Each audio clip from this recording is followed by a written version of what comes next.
আসসালামু আলাইকুম ওয়া রাহমাতুল্লাহি তাআলা ওয়া বারাকাতুহু ওয়া মাগফিরাহ।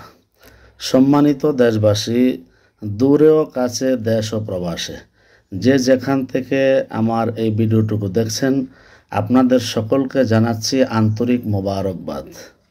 সম্মানিত প্রিয় সুধী, আপনারা আজ দেখেছেন সোশ্যাল মিডিয়ায় জামাত ইসলামের একজন আমির চট্টগ্রাম থেকে যিনি বার্তা দিয়েছেন, ওনার আলোচনা সভার মধ্যে আমরা দেখলাম ওনার ভিডিও ফুটেজে উনি বলেছেন, জনাব মোহাম্মদ শাহজাহান সাহেব উনি বলেছেন চট্টগ্রাম জামে আহমদিয়া সুন্নিয়া আলিয়া মাদ্রাসায় পুলিশ প্রশাসনের তল্লাশির মাধ্যমে অনেক দেশীয় এবং বিদেশি অস্ত্র পাওয়া গিয়েছে। নাউজুবিল্লাহ মিন জালিক। রহমানিয়া আহমদিয়া সুন্নিয়া মাদ্রাসায় পুরা সেনাবাহিনী প্রত্যেকটা রুমে রুমে তল্লাশি করেছে। আপনারা বোধহয় খবর পান নাই, অনেক অস্ত্র পাওয়া গিয়েছে জামিয়া মাদ্রাসাতে।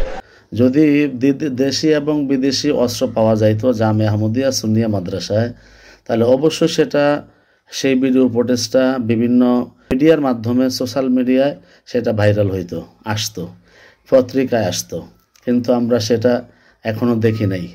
এখন প্রশ্ন হলো, জামাত ইসলামের আমির জনাব মোহাম্মদ শাহজাহান মিয়ার কাছে প্রশ্ন হলো, আপনি একজন দায়ী ইলাল্লাহ, আপনি একজন দ্বীনের দায়ী হিসাবে কাজ করছেন, কিন্তু আপনার মুখ দ্বারা এরকম মিথ্যা অপবাদ, মিথ্যা প্রচার আপনি কিভাবে করতে পারেন?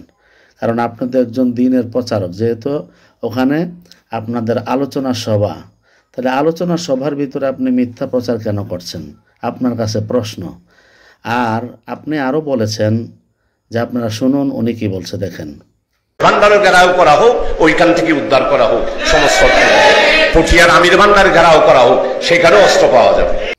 আপনি বলেছেন চট্টগ্রাম মাঝভান্ডার দরবার শরীফ ঘেরাও করার জন্য এবং পটিয়া আমির ভান্ডার দরবার শরীফ ঘেরাও করার জন্য।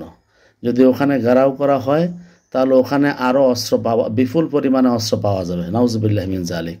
আপনি একজন দ্বীনের দায়ী, কিন্তু আপনার নিজ চোখে কি আপনাকে আমি প্রশ্ন করতে চাই, আপনি কি নিজ চোখে, আপনার চোখের দ্বারা আপনি কি দেখেছেন সেই এশিয়া মহাদেশের প্রখ্যাত মাদ্রাসা, দ্বীনী প্রতিষ্ঠান, আহলে সুন্নাতুল জামাতের প্রতিষ্ঠান, হুজুর কেবলার প্রতিষ্ঠান, আমার আলা হজরতের নেক নজরের প্রতিষ্ঠান, ওই প্রতিষ্ঠানের মধ্যে দেশি এবং বিদেশি অস্ত্র পাওয়া গিয়েছে? আপনি কি সেটা নিজ চোখে দেখেছেন?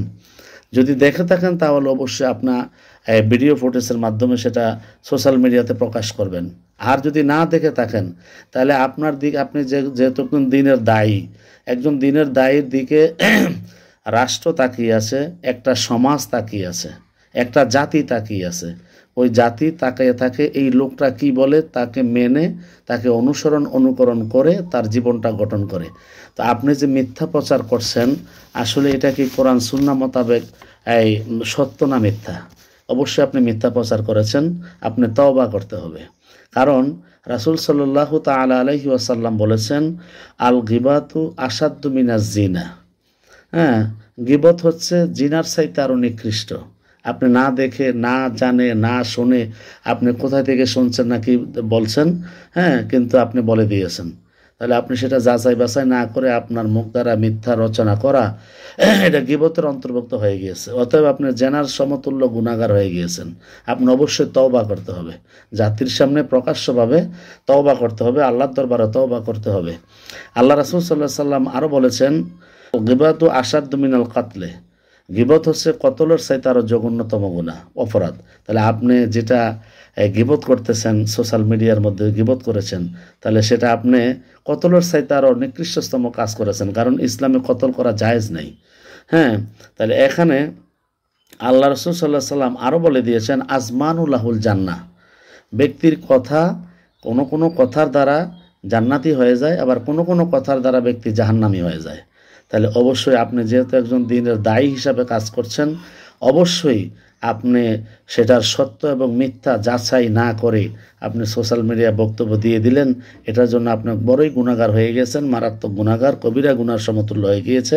অবশ্যই আপনি জাতির সামনে এসে, সোশ্যাল মিডিয়ায় এসে আপনি তওবা করতে হবে প্রকাশ্য, এবং আল্লাহর দরবারে তওবা করতে হবে।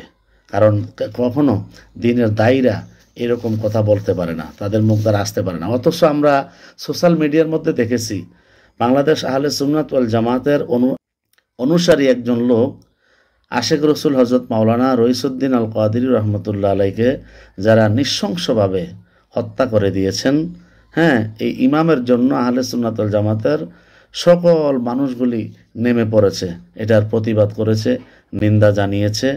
যারা অপরাধ করেছেন এই অপরাধীদেরকে আইনের আওতায় এনে দ্রুত বিচার করার জন্য সারা দেশের জনগণ, আপামর সুন্নি জনতা মাঠে নেমে পড়েছেন। কিন্তু আমাদের ছাত্র সেনার ভাইদেরকে আমরা দেখেছি, এই জমাত শিবিরের ছেলেরা তাদেরকে কি করেছে, এলোপাতারি অনেক আঘাত করেছে, অনেককে রক্তাক্ত করেছে, মাঠ থেকে তাদেরকে রাজপথ থেকে উঠিয়ে দিয়েছে, এমনভাবে তারা আঘাত করেছে। নাউজুবিল্লাহ মিন যালিক। একজন মুসলমান আরেক মুসলমানকে কিভাবে আঘাত করতে পারে? এরকমভাবে একজন মুসলমান আরেকজন মুসলমানকে আমরা কারবালার কথা শুনেছি কিন্তু কারবালা দেখিনি, কিন্তু আমরা সেটা 27শে এপ্রিল আমরা সেটা দেখতে পেয়েছি একজন প্রশাসনের পুলিশের মাধ্যমে সেই কারবালার ইতিহাস আমরা বাস্তবে দেখতে পেয়েছি। নাউজুবিল্লাহ মিন যালিক। কারণ অতএব যারা এই ধরনের কার্যগুলি করছে, এই ধরনের কর্মের সাথে যারা জড়িত রয়েছে, অবশ্যই তাদেরকে আইনের আওতায় এনে দ্রুত তাদেরকে বিচারের দাবি জানাচ্ছি আমরা। আল্লাহ পাক আমাদের সকলকে আল্লাহর ইবাদত, নবী পাকের সুন্নতের উপরে আমলের জিন্দেগিকে ধারণ করার তৌফিক দান করুক। আমিন। আসসালামু আলাইকুম ওয়া রাহমাতুল্লাহি তাআলা ওয়া বারাকাতুহু ওয়া মাগফিরাহ।